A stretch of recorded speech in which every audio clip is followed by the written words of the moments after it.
Hello friends, welcome to my YouTube channel RSS institute. तो आज हम लोग एक इम्पॉर्टेंट करंट इशू के बारे में बात करेंगे जो काफी समय से चर्चा का विषय भी रहा, और वो है बंगाल इलेक्शन।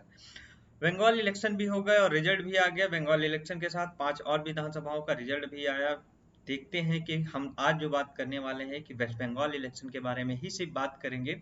तो हम पूरा जो कंक्लूजन देखेंगे, एक एनालिसिस देखेंगे। पहले हम लोग पूरी एनालिसिस करेंगे कि वेस्ट बंगाल का इलेक्शन किस तरीके से किसके फेवर में गया, बीजेपी क्यों हारी, टीएमसी कैसे जीत गई, ममता बनर्जी अगेन गवर्नमेंट कैसे बना ले गई, ये हर बातों पे हम लोग डिस्कशन करेंगे। तो हम सबसे पहले, आपको एक बात दिख रहा होगा, मेरे एक थंबनेल दिख रहा होगा, वेस्ट बंगाल इलेक्शन 2021, और हम इस पे क्या करने वाले हैं, एनालिसिस। तो अगर वीडियो को स्टार्ट करने से पहले अगर अभी तक आपने मेरे चैनल को सब्सक्राइब नहीं किया है तो चैनल को सब्सक्राइब करें, जिससे आपको जो भी करंट इशू आए अपलोड करूं मैं, वो आपको उसका नोटिफिकेशन मिलता रहे। तो चलो हम लोग स्टार्ट करते हैं, क्योंकि आज काफी इंपॉर्टेंट करंट इशू है जो चर्चाओं का सब्जेक्ट बना हुआ है। हम इस पे बात करने वाले हैं कि बीजेपी, लोग कह रहे हैं कि बीजेपी ने इलेक्शन सिर्फ 77 सीटों के लिए ही लोगों की लाशों पे चल के ये इलेक्शन करवा दिया। तो हम हर बातों को समझने की कोशिश करेंगे कि रियल है क्या, क्यों बीजेपी ऐसा की, उसका उसको कितना इसका बेनिफिट मिल पाया, कि इसका बीजेपी को भुगतान करना पड़ा। हर बातों को हम समझने की कोशिश करेंगे। पहले तो हम लोग देख लेते हैं, थंबनेल में आपको दिख रहा होगा वेस्ट बंगाल का। अगर आप देखोगे तो मैप आपको दिख रहा है पूरा का पूरा। इस मैप में अगर आप देखोगे तो कुछ जो यहाँ से पूरा के पूरे स्टेट दे रखे हैं, तो इनमें इनके डिस्ट्रिक्ट दे रखी है। तो देखो, ऊपर दार्जिलिंग है, जलपाईगुड़ी है, कूच बिहार है, उत्तर दिनाजपुर है। तो इस तरीके से दक्षिण दिनाजपुर दिनाजपुर है, मालदा है, मुर्शिदाबाद है, नादिया है, और बर्धमान है, यहाँ से हुगली है, नॉर्थ 24 परगनाज, कोलकाता, साउथ 24 परगनाज, हावड़ा। इस तरीके से ये सारे वहाँ के क्या है, डिस्ट्रिक्ट है।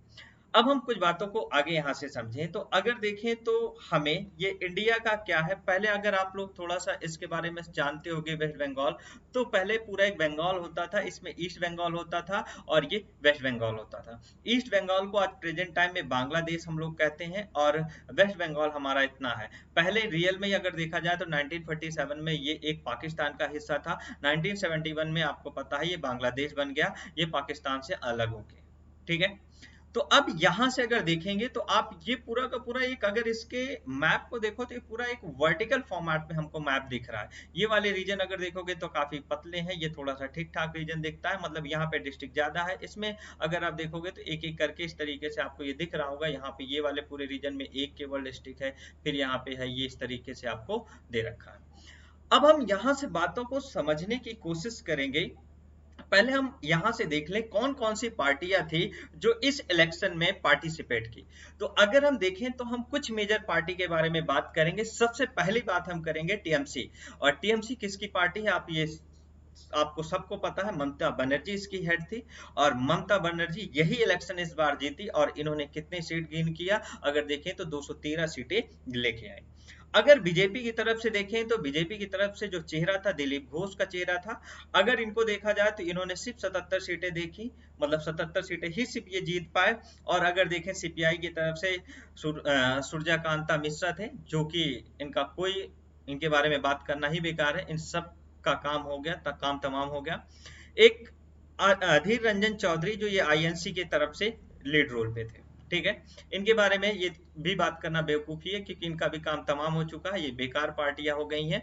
बंगाल के इलेक्शन के अकॉर्डिंग अगर देखा जाए तो सिर्फ दो चेहरों पे हम बात करेंगे, एक बीजेपी के बारे में और एक ममता बनर्जी। ये सब कहीं ना कहीं इंटरनली पूरा का पूरा इनका सपोर्ट किधर था, ममता बनर्जी की तरफ था। इसलिए टोटल सिर्फ पूरा का पूरा बंगाल इलेक्शन दो पार्टियों के बीच था, एक टीएमसी था और एक बीजेपी पार्टी। इसके अलावा जो और छोटी छोटी पार्टियां थी, सिर्फ वो नाम मात्र के लिए इलेक्शन लड़ रही थी, उनका कोई इंपॉर्टेंस नहीं था पूरे इलेक्शन में। अब हम समझने की कोशिश करेंगे। अगर हम सबसे पहले बात करें तो ये जो पूरा का पूरा इलेक्शन है, 8 फेजों में इलेक्शन को खत्म किया गया। काफी लंबा इलेक्शन को खींचा गया, काफी लंबा प्रोसीजर था। तो यहां से अगर देखें तो जो फेज वाइज वोटिंग हुई, काफी अच्छी खासी वोटिंग हुई। यहां से अगर आप देखो तो वोटिंग परसेंटेज देखने के बाद देखोगे तो पहला 84% नियर अबाउट 85%, फिर 86%, फिर 85% के नियर अबाउट करीब 86.11%, 84.61%, 79.90%, 82.49%, मतलब काफी अच्छी वोटिंग हुई। और बीजेपी दो फेज के इलेक्शन के बाद ही कहने लगी थी कि हम तो 200 पार कर गए इस बार। लेकिन कहानी यहीं पे खत्म नहीं होगी। इसके बाद दो फेज और इलेक्शन हुए, 3 फेज इलेक्शन हो गए, 5 फेज के बाद बीजेपी ने कहा हम तो इलेक्शन जीत रहे हैं, हम पूरी बहुमत के साथ यहाँ पे सरकार बनाने वाले हैं।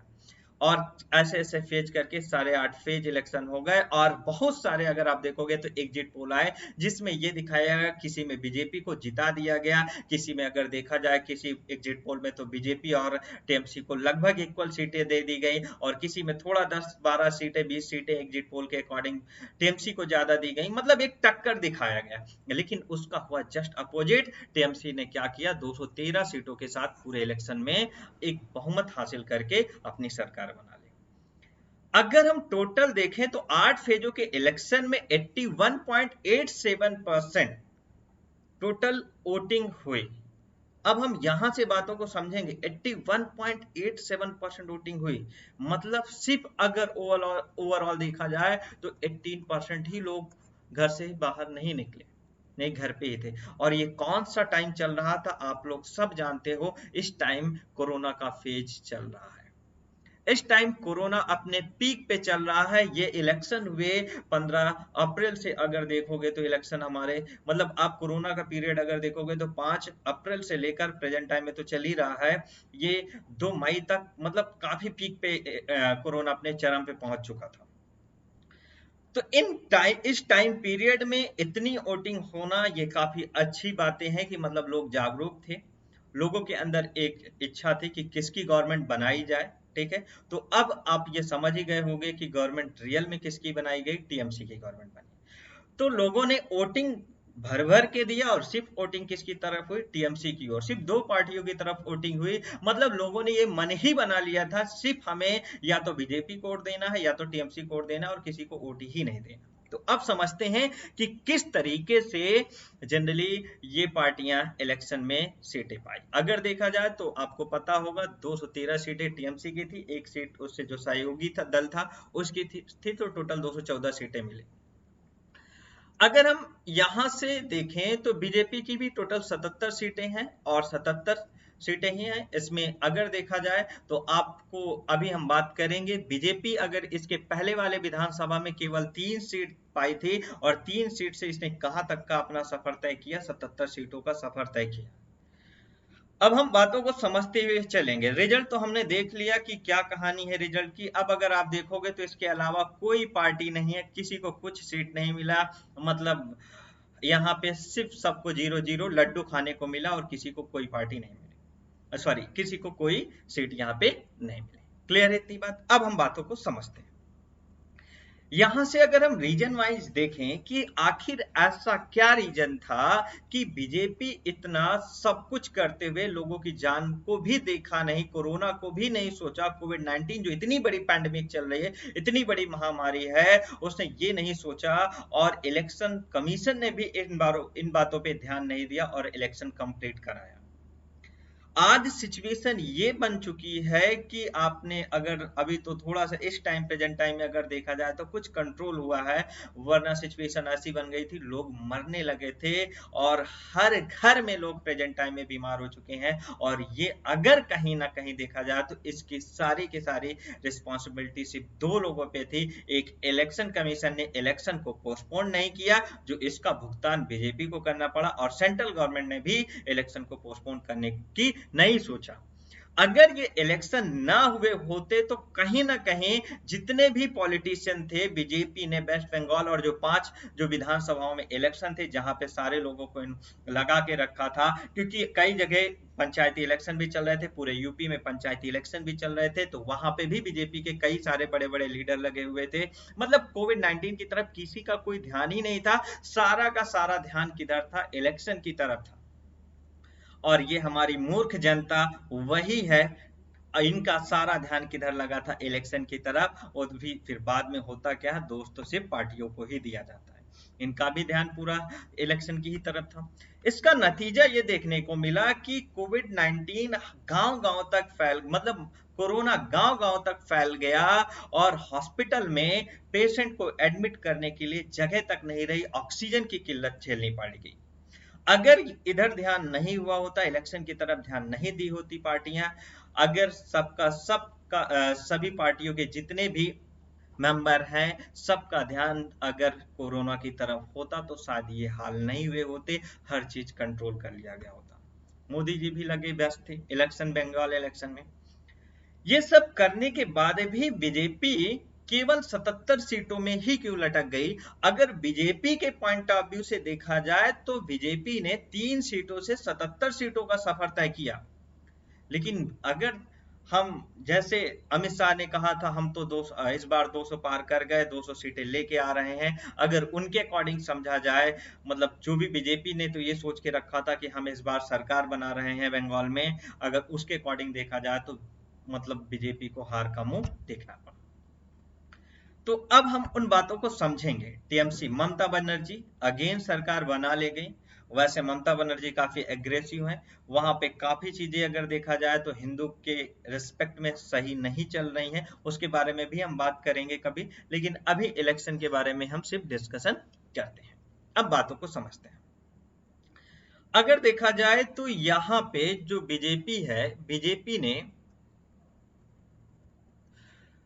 North Bengal and hills region वाले जितने भी रीजन थे, ये वाले पूरे के पूरे रीजन, कूच बिहार, अलीपुरद्वार, ये जैसे कूच बिहार ये है, अलीपुरद्वार यहाँ से अगर देखोगे तो अलीपुरद्वार इधर ये, दार्जिलिंग है, जलपाईगुड़ी है, मतलब ये वाले पूरे रीजन में बीजेपी की सीटें देखोगे तो 7, 5, 4, 0, 5, 2। आप दार्जिलिंग में देखो तो वेस्ट बंगाल टीएमसी को एक भी सीटें नहीं मिली। दार्जिलिंग में अगर देखा जाए, इस वाले रीजन में अगर देखा जाए तो टीएमसी को एक भी सीटें नहीं मिली। इसी तरीके से अलीपुरद्वार में अगर देखा जाए तो अलीपुरद्वार में भी बीजेपी को एक भी सीट देखने को, मतलब टीएमसी को एक भी सीटें नहीं मिली, बीजेपी को 5 की 5 सीटें मिल गई। अगर कुछ बिहार में इस वाले रीजन में भी देखा जाए तो बीजेपी 7 की 7, टोटल 9 सीटें थी, 9 में से 7 सीटें बीजेपी पाई, टीएमसी को सिर्फ 2 सीटें मिली। अगर जलपाईगुड़ी इस वाले रीजन में देखा जाए तो भी बीजेपी को 4 सीटें मिली, टीएमसी सिर्फ 3 सीटों में सिमट गई। मतलब पूरे के पूरे नॉर्थ बंगाल वाले जो हिल्स वाले रीजन, जो पहाड़ी वाले रीजन थे, उन पूरे रीजन में बीजेपी का दबदबा अच्छा खासा था। इसके बाद अगर आप थोड़ा सा नॉर्थ से थोड़ा सा साउथ की ओर रीजन की ओर आएंगे तो आप देखेंगे मालदा पड़ता है। मालदा में बीजेपी 4 सीटें ले पाई, लेकिन टीएमसी को 8 सीटें मिल गई, तो मालदा में कहीं ना कहीं बीजेपी पीछे रह गई। तो यहां से अगर देखा जाए तो ये पूरे के पूरे रीजन में बीजेपी का दबदबा था, लेकिन अब यहां से डाउनफॉल स्टार्ट हो जाएगा। मालदा में बीजेपी को सीटें कम मिली, जो बीजेपी के सबसे बड़ा हार का रीजन बना वो ग्रेटर कोलकाता वाला रीजन। यहां पे अगर देखोगे तो 125 सीटें, 146 सीटें थी, जिसमें से 125 सीटें टीएमसी को मिली और 20 सीटें ही सिर्फ बीजेपी को मिली। और वो कौन से रीजन थे? ये मालदा वाला रीजन था, मुर्शिदाबाद, ये मालदा तो हमारा ऊपर नॉर्थ बंगाल वाले रीजन में आता है, मुर्शिदाबाद वाला रीजन था, नाडिया रीजन था, बर्धमान रीजन था, ये कोलकाता, हुगली, ये सारे के सारे रीजन। यहां से अगर आप देखोगे तो ये नॉर्थ 24 नॉर्थ परगनाज था, 24 साउथ 24 परगनाज था, ये हावड़ा था, ये हुगली रीजन था, ये सारे रीजन बीजेपी के हार का रीजन बना। यहाँ पे बीजेपी सिर्फ 146 सीटों में 125 सीटें पाई, सॉरी 20 सीटें पाई, 125 सीटें टीएमसी ले गई। और यही रीजन की वजह से बीजेपी, मतलब इस रीजन में बीजेपी अपना दबदबा नहीं बना पाए, जिसकी वजह से बीजेपी को मुंह की खानी पड़ी। अब अगर हम देखें यहाँ पे, अब ये क्यों है ऐसा, अब इसके बारे में अभी हम कुछ देर में बात करते हैं। अभी हम पहले थोड़ा सा एनालिसिस करने की कोशिश करें, बातों को समझे, बीजेपी कहाँ पे मात खा गई, किन रीजन में बीजेपी अपना दबदबा नहीं बना पाई। अगर इन्हीं रीजन्स में और हम कुछ बात करें तो बीजेपी को इन सारे रीजन में एक नॉर्थ 24 परगनाज, साउथ 24 परगनाज और हावड़ा वाला रीजन, ये वाले रीजन, एक ये वाला रीजन और ये वाला रीजन बीजेपी के लिए सबसे खतरनाक रीजन था, क्योंकि इन रीजन में 30 में से बीजेपी को 31 सीटों में बीजेपी को एक भी सीटें हाथ नहीं लगी। और हावड़ा वाले रीजन में, इस वाले रीजन में भी बीजेपी को 16 सीटों में एक भी सीटें हाथ नहीं लगी और पूरी की पूरी सीटें किसको गई? टीएमसी को। अगर कोलकाता वाले रीजन पे भी हम ऑब्जर्व करें तो यहाँ पे भी बीजेपी को एक भी सीट नहीं मिली और 11 की 11 सीटें टीएमसी के पास गई। तो ये एक सबसे बड़ा रीजन आप देखोगे तो बीजेपी के हार का बना। यही मुर्शिदाबाद की भी हालत है। मुर्शिदाबाद में भी बीजेपी अगर देखें तो 18 में से 2 सीटें पाई। अभी मैं इसका रिलीजियस फैक्टर बताऊंगा। यहां पे अगर आप देखोगे तो केवल अगर आप समझो तो शायद 33% या 33% समथिंग यहाँ पे हिंदू हैं। ये पूरा का पूरा 33 क्या शायद 43% समथिंग हिंदू है यहाँ पे। ये पूरा का पूरा रीजन मुस्लिम बाहुल्य रीजन था, लेकिन मुस्लिम बाहुल्य रीजन में सिर्फ 2 सीटें थी। अभी हम फैक्टर को अलग समझेंगे कि रिलीजियस फैक्टर क्या था, मतलब मुस्लिम बीजेपी को क्यों वोटें नहीं मिली। इन सब बातों को अभी हम अलग से समझने की कोशिश करेंगे। तो ये सारे रीजन थे जिसकी वजह से बीजेपी को हार का मुंह देखना पड़ा। उनमें से सबसे बड़ा रीजन ग्रेटर कोलकाता रीजन, मतलब इस कोलकाता रीजन के जितने भी आसपास वाले, इधर मुर्शिदाबाद, नादिया, बर्धमान, हुगली और ये वाले सारे रीजन। इधर अगर देखा जाए तो पुरुलिया और इधर वाले रीजन में मेदिनीपुर, इधर वाले रीजन में कहीं ना कहीं बीजेपी को कुछ वोटें मिलती रही, लेकिन उतना खासकर नहीं मिला जितना बीजेपी उम्मीद कर रही थी। अब क्या हम इसका ये पूरा का पूरा मतलब निकालें कि क्या हिंदुओं ने पूरी की पूरी वोटें बीजेपी को दे ही दिया था? क्या टीएमसी को वोटें नहीं मिली थी? या ये कह दें कि टीएमसी ने पूरे के पूरे मुस्लिम को कंसोलिडेट कर लिया और पूरे के पूरे मुस्लिम जाके एक तरफ वोटिंग किया और उसको किसको दिए? टीएमसी को दिए। क्योंकि हमेशा इलेक्शन में तो दो ही, अगर जाति की बात करेंगे तो हिंदू और सिर्फ मुस्लिम की बात की जाएगी, और ये रीजन है भी। इस फैक्टर को आप नकार भी नहीं सकते, क्योंकि मुस्लिम हमेशा, अब अगर प्रेजेंट टाइम के सिनेरियो को देखा जाए या पहले भी काफी लंबे समय से ये चलता गया कि तुष्टीकरण तो किया ही गया, मुस्लिम को हमेशा पार्टियां रिझाने की कोशिश की।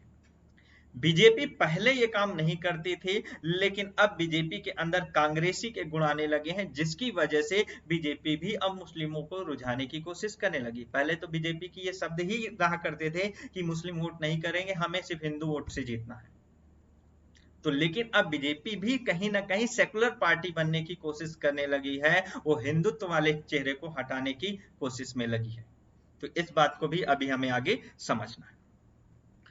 अब बीजेपी के अकॉर्डिंग अगर देखा जाए तो सभी लोग तो कह रहे हैं कि बीजेपी ने वहां पे हार का मुंह चख लिया, हार देखी, हार गए उन्होंने, मतलब पूरा इलेक्शन में कोई उन्हें बेनिफिट नहीं मिला। लेकिन ऐसा नहीं है, बीजेपी वहां पे हार के भी जीत गई, क्योंकि बंगाल का इलेक्शन बहुत ही अलग टाइप से है। वहां की गवर्नमेंट अलग फॉर्मेट में बनती है। अगर आप थोड़ा सा उसके हिस्टोरिकल बैकग्राउंड में जाओगे तो वहां पे वामपंथी दलों की अगर देखेंगे तो सरकार बड़े लंबे समय तक थी। ममता बनर्जी को वामपंथी दल की सरकार को हटाने में बड़ा लंबा समय तय करना पड़ा। कांग्रेसी थी ममता बनर्जी, उसके बाद फिर इन्होंने खुद की पार्टी बनाई और बड़ा लंबा सफर तय किया। उसके बाद 2011 से आज ये तीसरी बार मुख्यमंत्री बनी। तो इसका मतलब ये हुआ कि वहां की जनता एक लोगों पे ट्रस्ट ज्यादा करके उन्हें लंबे समय तक सत्ता में रखने की कोशिश की। और कहीं ना कहीं अगर देखा जाए डेवलपमेंट के अकॉर्डिंग ये सही भी है, बट इसके भी कई ज्यादा निगेटिव भी, मतलब इसकी निगेटिविटी भी काफी है। और अगर देखा जाए डेवलपमेंट के अकॉर्डिंग, अगर एक सरकार को लंबे समय तक मौका दिया जाए और सरकार की सोच एक पॉजिटिव वे में है तो वो डेवलपमेंट अच्छे से कर सकती है। लेकिन अभी हमारा यहाँ डेवलपमेंट का कोई मुद्दा नहीं है, अभी सिर्फ इलेक्शन का मुद्दा है, तो हम उन सिर्फ बातों पे बात करेंगे। अब बीजेपी को अगर देखा जाए तो बीजेपी यहाँ पे 2000, अगर हम विधानसभा असेंबली इलेक्शन के बारे में बात करें तो 2011 में अगर देखा जाएगा तो 6.52% लोगों का ही इसे सपोर्ट था। मतलब सिर्फ 100% में 6.52% लोगों ने इसे सपोर्ट किया। 2016 में अगर देखा जाए तो सिर्फ 10.16% लोगों ने बीजेपी को सपोर्ट किया, लेकिन 2021 की कहानी बदल गई। 2021 में 38.14% लोगों ने सपोर्ट किया। कहीं ना कहीं अगर हम परसेंटेज के अकॉर्डिंग देखें तो 28% का डिफरेंस आ रहा है, मतलब बीजेपी 28% लोगों को जोड़ने में सफल रही। और आपको ये बात तो पता ही है, अगर आप थोड़ा सा ये बात समझ रहे होंगे तो पश्चिम बंगाल में जो भी 45% प्लस वोट गेन कर लेता है लोगों का, वही सरकार बनाती है। अब बीजेपी के अंदर ये कॉन्फिडेंस आया कहां से था कि हम इस बार बंगाल में सरकार बनाने वाले हैं? इसका भी एक बहुत बड़ा फैक्टर था मोदी चेहरा। ठीक, नो डाउट मोदी जी को आप नकार नहीं सकते हैं, मोदी का चेहरा बहुत बड़ा चेहरा है।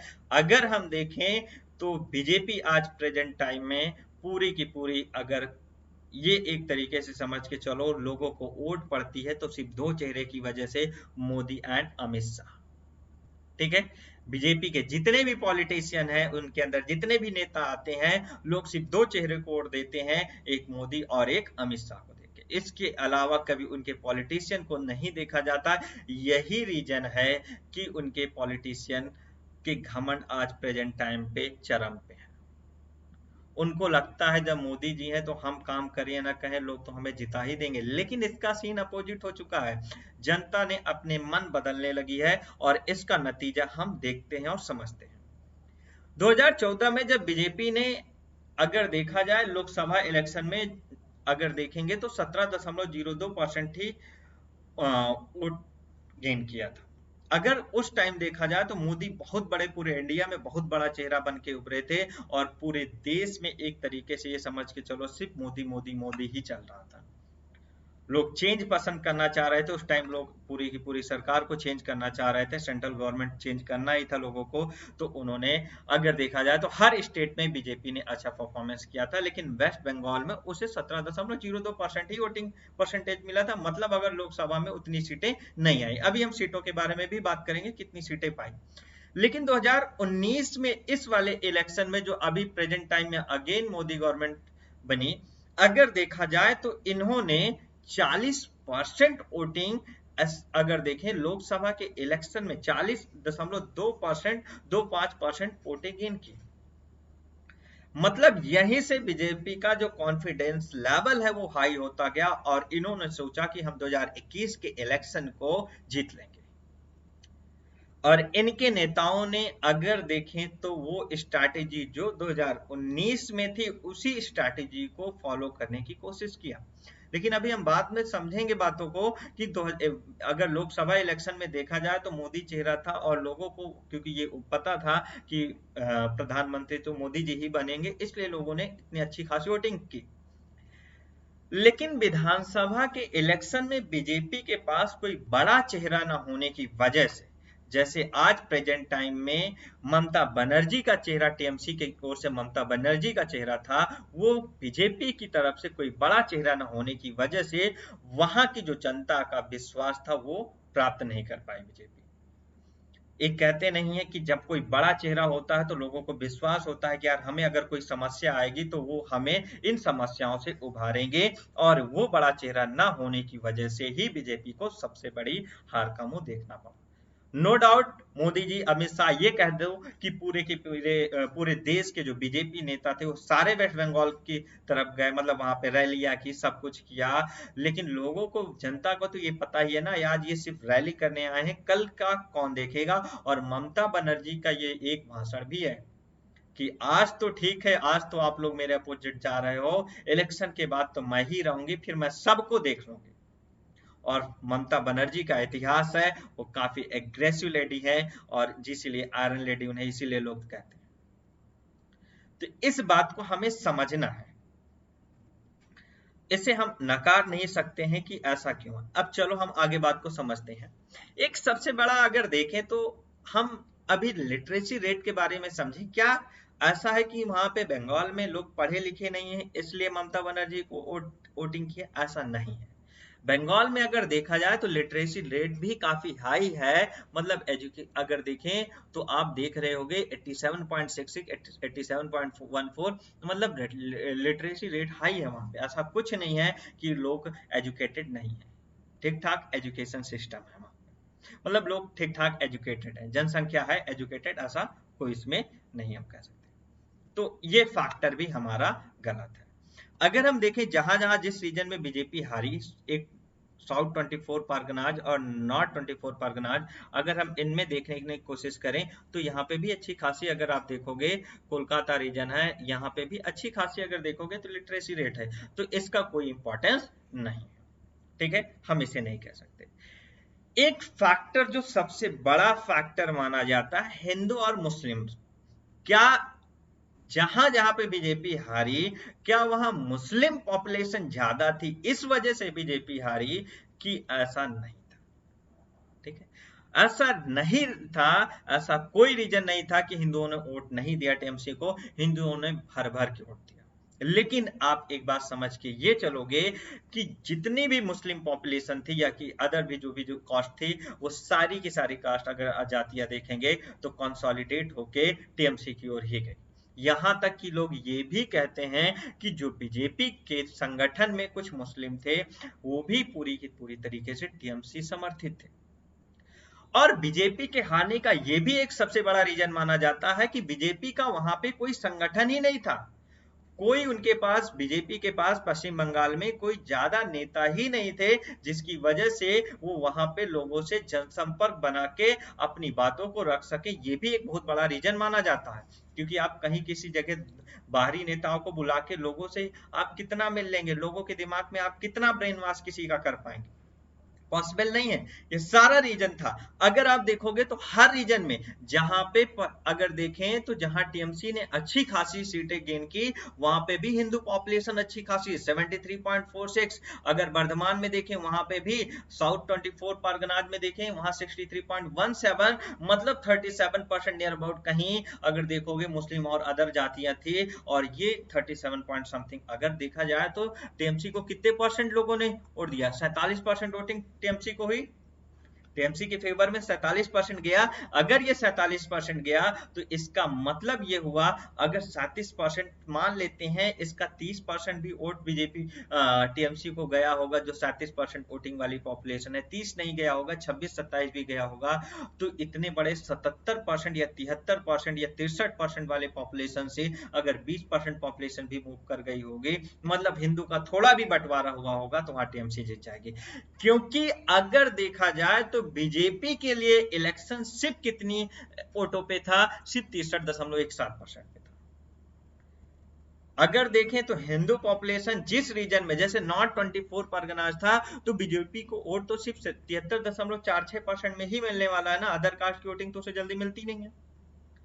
लेकिन टीएमसी के पास दोनों ऑप्शन थे, उसे मुस्लिम पॉपुलेशन जितनी थी उसकी वोटिंग, मतलब बीजेपी टीएमसी के फेवर में तो होना ही था। टीएमसी की मुस्लिम वोटें सारी टीएमसी के फेवर में थी। अब हिंदू को अपनी तरफ खींचना था, और ये हिंदू को खींचने में ममता बनर्जी सफल रहे। हिंदू वोटिंग एक तरफ ना होके ये कंसोलिडेट नहीं कर पाए, ये अपने आप को एक तरफ नहीं ले जा पाए, जिसकी वजह से बीजेपी को हार का मुकाबला। केवल कितने परसेंट वोटों का डिफरेंस है, अगर देखा जाए 9% ही वोटों का तो डिफरेंस है, और ये 9% सिर्फ कहां से, हिंदू पॉपुलेशन, अगर हिंदू कंसोलिडेट करते, ये मन बना लेते कि नहीं हमें इस बार टीएमसी को यहां से हटाना ही है, तो नो डाउट बीजेपी की गवर्नमेंट बन जाती।